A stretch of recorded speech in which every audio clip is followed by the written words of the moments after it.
My name is Alex Moreno. I am in the master's program at San Diego State University with an emphasis on autism. I'm teaching at Roosevelt Middle School, which is a middle school at San Diego Unified. Students with very different needs and abilities are placed within your classroom.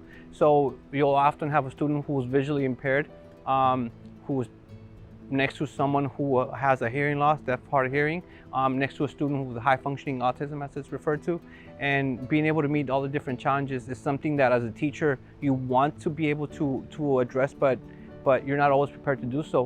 When you go through the program, you really get exposed to how much more there is to learn, and being able to implement everything that you're learning practically the next day in the classroom. That's really what I think differentiates the master's program at San Diego State than any other university.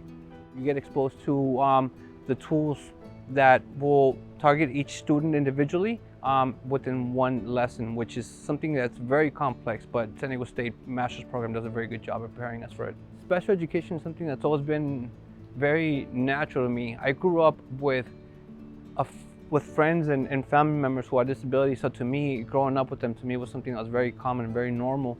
When I went through my middle school, there's a peer tutoring program where I work. I was a gen ed student, a student within the general education population that worked with students with disabilities, and being a peer tutor for them, walking with them into the classroom, I think that's the first time I really felt that that I wanted to make a career out of it.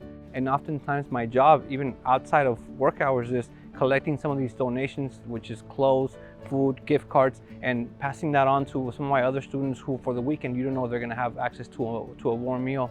Oftentimes we are able to provide parents with a gift card to Walmart so that they can get some of the essentials that we actually take for granted, but they may not be able to have access to.